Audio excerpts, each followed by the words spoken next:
Hi, my friends. Today I have a repeat visitor, Tashina Tradell, and she has other names like I do too, because us writers, we have these aliases. What's your other name you use?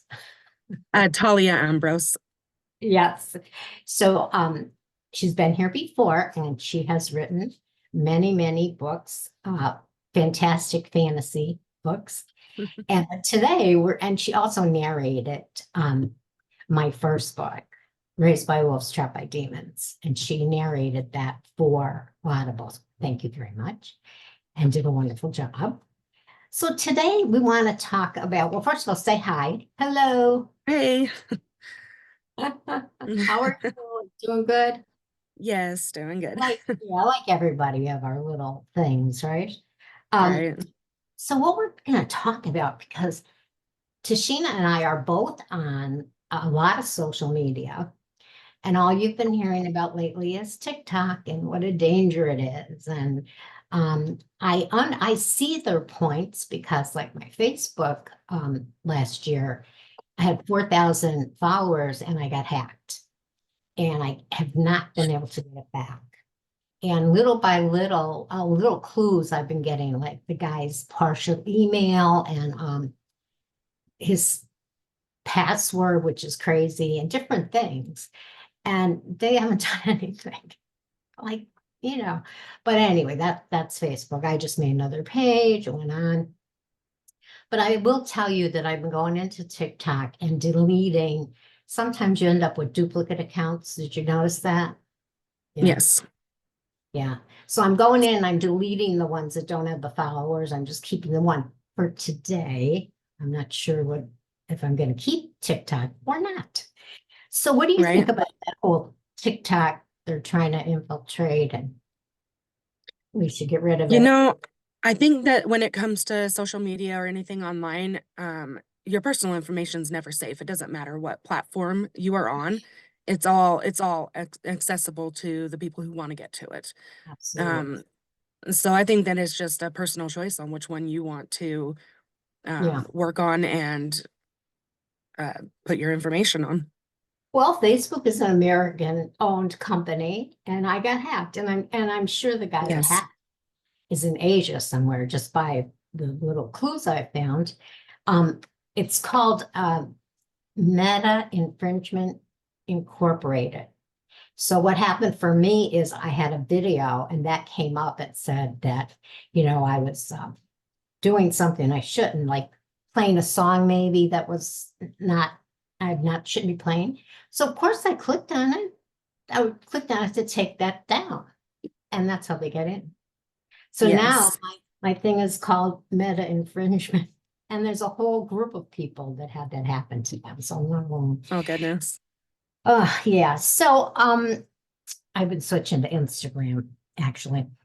So let's start with the positive aspects of the internet. You and I would not be here. We would not know each other. Yep. We would not have books published if it was not for the internet. Oh, I absolutely agree. It's definitely been a crutch to be able to get into the industry without having to have the middleman, um, which really takes a lot.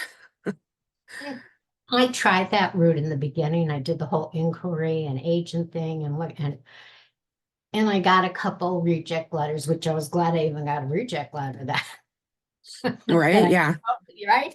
And I thought this is, unless you have a famous name, you have to be a celebrity, then they get published. And I'll tell you what, I've read some of their books. They're not that good. They're not good writers. Mhm. Just because they have the name. Yes.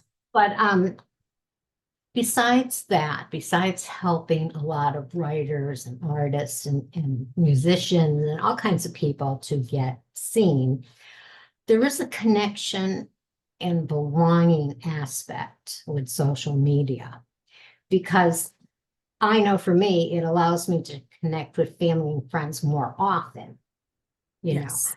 because we always don't have time or even the interest in having a 1 hour phone call with somebody, Right. Yeah. which which can lead to that with me a lot. So to do a text or to put something on Facebook, a picture of what you did today, and when they put pictures of the kids and the grandkids. So that's part's good, right? You agree with that? Oh yeah, definitely. The communication to be able to talk with people you don't get to see very often.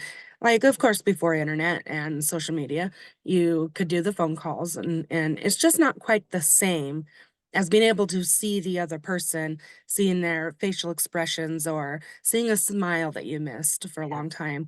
So the communication and connections are really good for that, yes. And there are some support groups, peer support, that are good and that are not scams and are legitimate, but you have to check it out, make sure.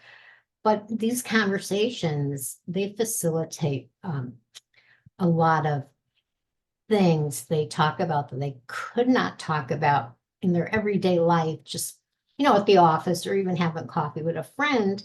Maybe they don't want them to know about a certain health condition or something going on in their life, but you Yeah. can find a support group and anonymously. I'm in one, I'm in a couple. The one is caregivers support group for Parkinson's, and I'm in that one. I check in, see what's going on, and sometimes I get some good hints like how to handle certain thing in my Mhm. household, you know.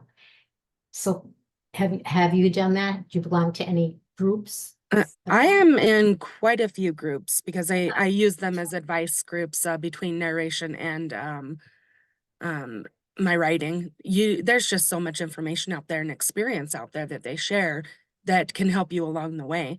Um, but to be honest with you, the biggest thing that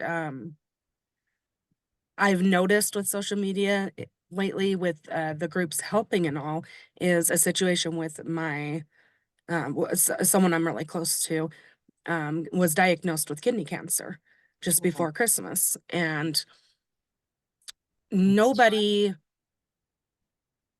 that she knew had ever been through this experience. And so she was saying how lonely it was to hear the people around you say, well, we're here for you. If you need anything, let me know. But it's just not the same as speaking with someone who actually has been through that experience. And this is how she's explained it to me.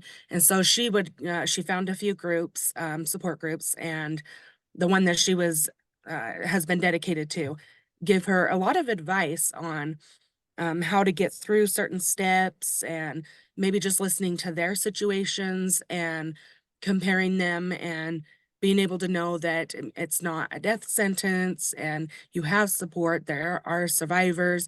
And if it gets worse, then there's still people there that you could connect with and uh, feel like you belong, feel like you have somebody that understands. And so yeah, for the social media aspect of that, I yeah, believe it was really that helpful is. for her. I did the same thing with breast cancer too.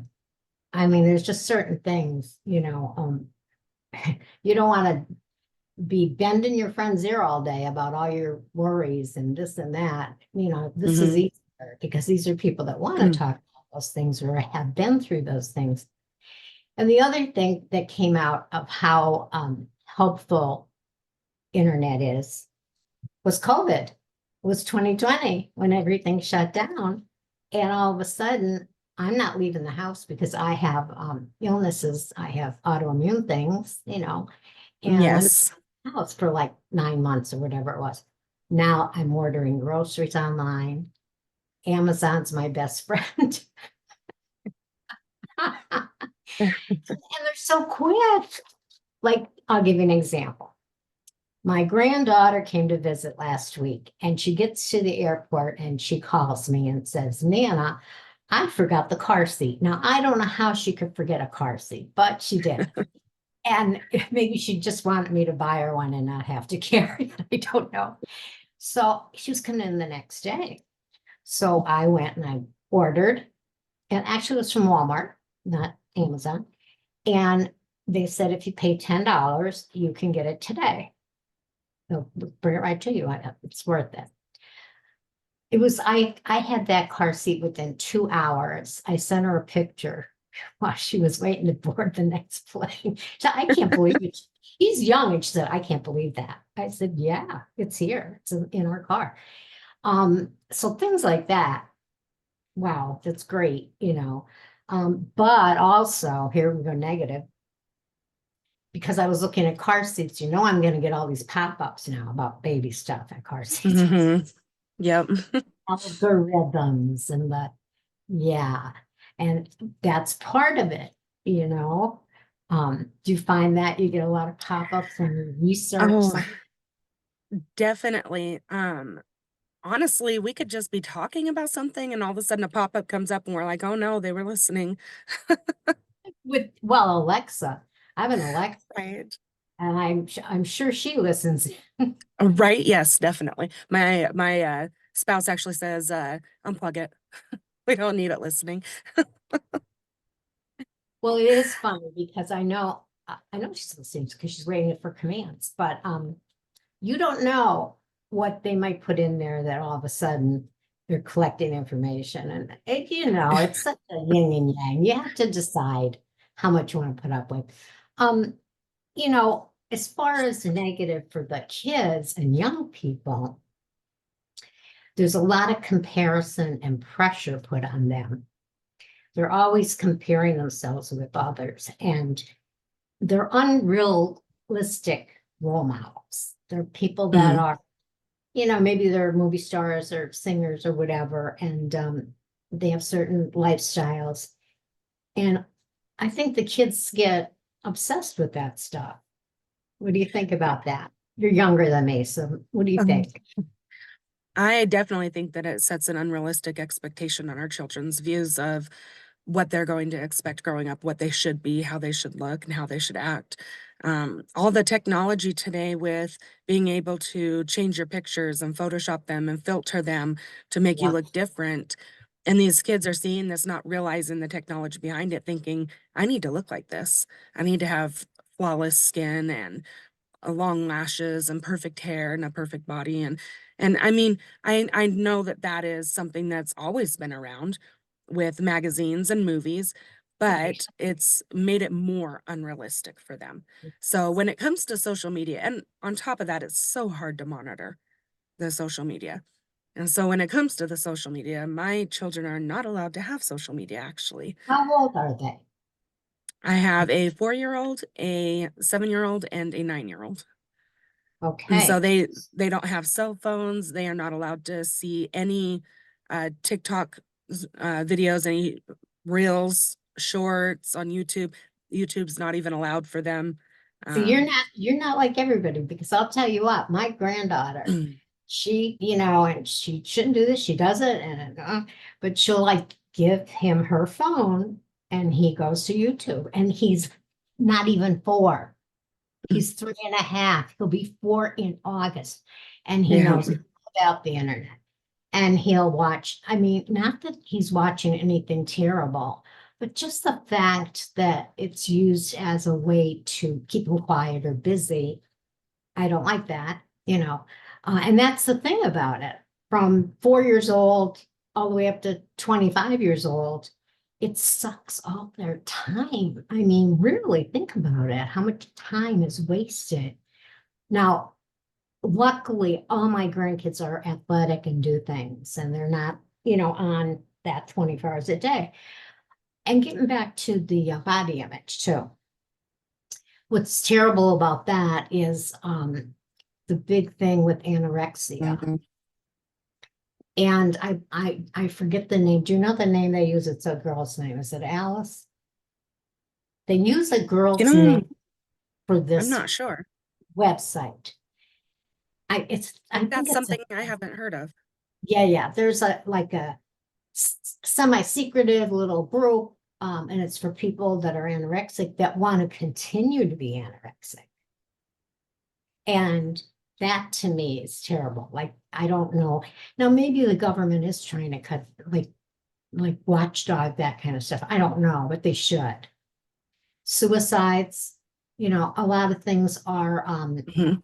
promoted, believe it or not. Like, you want to commit suicide? Oh, here's a group that'll tell you how to do it, Right? Yeah. right? I mean, that part of it is on the negative side. Definitely. And then there's well, we talked a little bit about the addictive nature. And then there's the cyberbullying.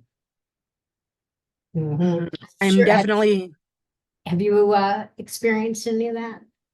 I have not personally experienced it, but I do have close people by me that have. Mhm.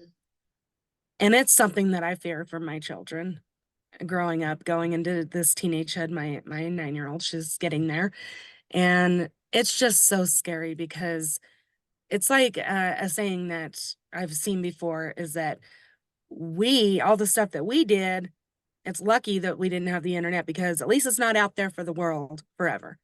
That's one thing, But yeah. for our Mhm. kids, everything that they put online is going to be there forever.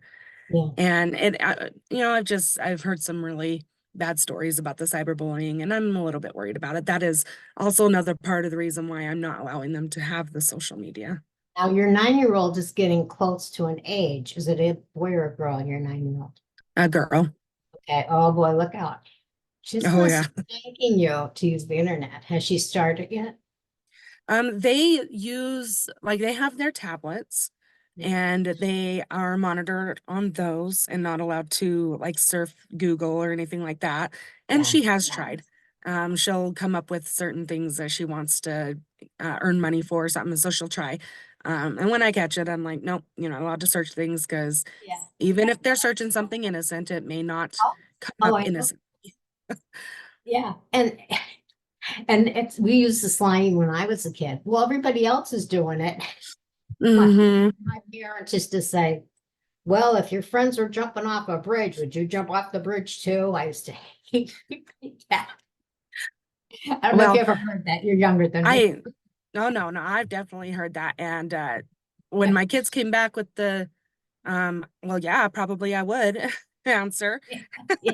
Oh, I started using the, well, I'm not their mom, I'm your mom. that's the other one. You got it. Because yeah, and the cyberbullying thing, I wasn't really bullied, but I know if I had a bad day, like I won't call them mean girls, but there were cliques in high school and I wasn't in them. I was in a group of kids. I had friends, but I wasn't in the cliques. And Hmm. I forget what it was. Something very meaningless was said to me or whatever. But I could go home. I could go home, maybe cry a little bit in my room, and then put my Beatle records on the player and open up a book, and it was done. But when they're Right? on the internet with this stuff, they can't get away from it.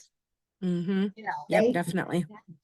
you know, that's the other thing you have to worry about with your kids. So what other things can we, well, I think that if you get addicted to social media, it is not good for your persona, for your authenticity, for finding and enjoying who you are. Do you Oh, know I what I'm absolutely agree. So, with me being a writer, I do have a personal social media that I use for my home life. That's where I'll post my kids and all. Um, and then for my author, my work, my professionalism, that all goes on a completely separate social media. And I'm saying? actually more active on that one. On my personal, I will post things about my kids and all, but I've never really been too into the social media. I've never paid too Yeah. much attention to getting on there. Um, but when I did decide to jump back in and revive my books and all, I knew that social media was an absolute must. And it's been a roller coaster, I can tell you. At first, it was okay. I need to do this. I need to post videos on this algorithm. I need to post them this often. I need to look this way. And then it had me questioning everything about my career. Am I writing the right books? Am I putting the right amount of spice in them for people? Am I doing everything correctly for um, when it comes to political and personal biases and all that? Like, am I missing anything? It got very overwhelming. And I got to where I couldn't write. It was like a block because I just felt so judged, but yet nobody even knew me. Like you have followers, you have all that, but no one actually truly knows Uh-huh. that person. Yeah. And so I got to where I was wanting to post more often, but then I would look at the video. I'm like, no, is somebody going to find something bad in this? Oh Is my, somebody going to judge this? And so I wouldn't. you're And I also have a perfectionist. very high social anxiety already Oh. as it is. Mhm. And so that was the mental health part of the social media really got to me the last few years. And then I got to where, okay, book talk is huge on TikTok. A lot of people are having success with it, but then What's some it called? others aren't. And what is it called? Book talk. Oh, So what it's a is, certain corner. It's a certain corner of TikTok where all the bookish things are talked about. You can discover new books. You can uh, connect with readers and other authors and get oh, advice and just kind of get a little peek into their life. Um, mhm. and it's really good to get out there and all, but at the same time, it's like I said, a very overwhelming for your mental health. So I pulled back a lot. I do not post that often, and even when I was posting a lot and getting a lot of views, it didn't make a difference on sales. On sales, right, right. And so then I had to really think about it and think, well, is this worth it? To me, no. I would rather just be genuine and just put on there what I feel like I want to put on there at the time. And Mhm. if it connects me with readers that would like my work, then great. If I, not, then I'm not going to worry about it. I know, and it's a whole, I call it going down the rabbit hole because like when I was researching my book, Unearthing My Irish Roots, I mean, I was finding out very interesting things, but so much time was going by, but I had to research them. But I had to also put a time limit on myself because, I can get so engrossed in things like that. And what I'm going to get back to with the marketing, I was putting out a lot of different things on social media.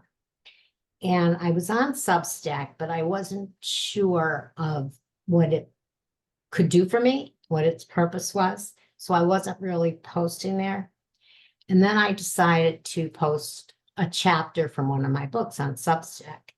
And I got a lot back from it as far as people seeing it. And I thought, oh, I better start using that more. Okay.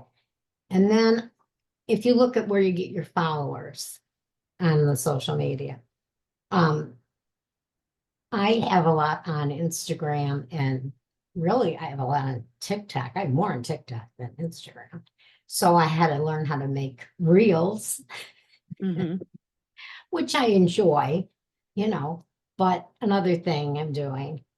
So I've been doing all these things and a website, which I am still working on, and I'm getting visitors. And then the podcast, because the podcast, what I found for that is, first of all, get your name out there, you know. Second of all, I'm being asked to go on other people's podcasts, which is That's great. amazing. It is, because then I can talk about my book and not the topic of the podcast. And that's great. And I did several, but the one I just did a few weeks ago, um, he came on my show and we talked about his podcast. So it's like a sharing thing between, creative people. And I found that very rewarding. And when I checked my sales, I sold 4 books that day of my new book. So it's a very interesting way to market, but it's might be different for everybody, you know. You have to Hmm. find niche, you have to find what works for you, and you have kids and you have a different time schedule than I have. But for me, I'm finding out which things have the most impact. So I can let go Yeah. of whatever doesn't. So I like, see, there you go again. I like that I can go on Audible or the Amazon or author page. Sometimes the word does not come out right. Author page. And they'll tell me how many books I sold or whatever. So yeah, I mean, it's very helpful in business. And we are in a business, right? We're in a business. Yes. Yep. And the other thing I think is well, we talked about a lot of that stuff, that the good and the bad. And you're doing an awesome job because I think people that are adults have to be mindful themselves of how much time they're spending and what kind of things they're looking at. But as a mother, I think it's awesome that you're doing that because I I will tell you, 4-year-old, when he was visiting, wanted to watch on YouTube Scary Chuck E. Cheese with Edward. Even the title, I was like, what? Right? They have a thing, and they're all these scary stories, like horror stories about Chuck E. Cheese's. Like this Chuck E. Cheese had a ghost, and this Chuck E. Cheese, this happened. And he is like so into this. And I watch it with them, and there's no cursing or anything or anything violent, but it's a scary story. And he's not even Right, four yeah. years old. So when I said, I don't think you should watch that. And that night he had a nightmare. And I said, that's why he had a nightmare. Yes. But he's hooked. Like I tried to give him to watch movies and stuff like that. He wanted scary Chuck E. Cheese. You know, the one thing that my youngest really likes is Happy Kids, and Ooh, it's an app. he watches that, I think. Yeah. And so my son will watch a lot of the gaming videos that families put up there on playing Minecraft or putting Legos together, like whole Yes. areas in their living room and stuff. And he really likes those, and I'm absolutely okay with that. Oh He yeah, can that watch he that watches. part, that part. Watches that too. I'm thankful for that. But he's very active too. He's not always watching stuff on there. So what are you writing now? Are you writing another book or are you polishing up an old one? You have several. I I actually just redid my book covers for my paranormal romance series, the first two books in that. I just redid those. What's the I'll name of come it? into a realization as an author is that sometimes the one book cover just does not do it because the book Uh, cover I catches the eye. I changed my covers. I have. What's the name of Yes, the series, dear? that Remind. is the Heart of the Moon series. Yes, the Heart of the Moon series. Yes. And you have a heroine. Yes, definitely. But not just that, there's also a hero and there's Cool. the morally gray characters and I love them. it's I'm really brag. right. It's a series that kind of starts out. This is, I think, something that kind of stops a bit of people, but it starts out with them in high school, and that is just an absolute stop for quite a few people. But they are on the brink of graduating, getting into adulthood, so it's kind of like a coming of age, getting into real life kind of situations per paranormal romance real life. Mm, yeah, just But yeah, big. it grows. My whole series just grows with the characters and introduces new supernatural paranormal beings in each book. And so I'm working on the third book right now. My first book introduces shifters, and it goes more along the lines of like a indigenous people type of shifters where they would change into wolves as protectors or hunters or something like that for their Mhm, mhm. people. Then in the second book, towards the end of the first book and into the second book, it introduces werewolves, which are different. That's more Yes. of like a disease type of thing where Yeah. it changes them, a Yeah. virus kind of situation. And Okay. now in my third book, we're introducing vampires and then My going to be going favorite. into werewolves, or not werewolves, witches. My So of all of that, vampires are my favorite. I have I always swear. loved vampires. They are definitely Did my you favorite. watch True Blood when it was on HBO? The show True Not Blood. while it was on HBO, actually, but I I get did to watch see. the whole series. My mother is also an author, and she really loved that series. I Isn't had that a hard time wonderful? getting into it at first. Really? I Oh, watched the first episode probably about 3 times. And I'm like, just you it's get not it. quite for me. And finally she's like, you really need to watch the whole series. Just give the whole first season a try. And so I did, Yes. and I got hooked after that. Oh Absolutely yeah. Eric Northman. And I ended up like I was like they had like the good vampire and the bad vampire type thing going on. And I actually like the bad vampire. Was a very famous actor. Skarsgård is his last name. Yeah, that's Eric Northman Ah, is who he plays, and yeah, Alexander Skarsgård plays him. Yep. yes, and he's got that probably pushed his career, I think, because I never heard of him before that. Now he's everywhere, and he has brothers too that are actors also. Yes. Yep. His brother, the one that's made it pretty big recently, I'm not sure what his first name was, but he plays in it. He plays the evil villain in that one. And I will tell you that I absolutely noticed the trend the last couple years of movies being futuristic. They don't call comic books anymore, but the Marvel, the superheroes, all that. And that's what they're watching. That's what they want to see. Mhm. And I would too, but my husband's not. He's not like into that stuff, Yeah. But I made him watch Barbie. Oh, that's so funny. I just watched that with my children last night. And you almost have to go back and watch it a second time to get the metaphors and the similes and what they're trying to say, which is obviously correct. And of Right. course, about the women that wrote it, starred in it, did not get nominated for an Oscar, but Ryan Gosling did. It's a man's world.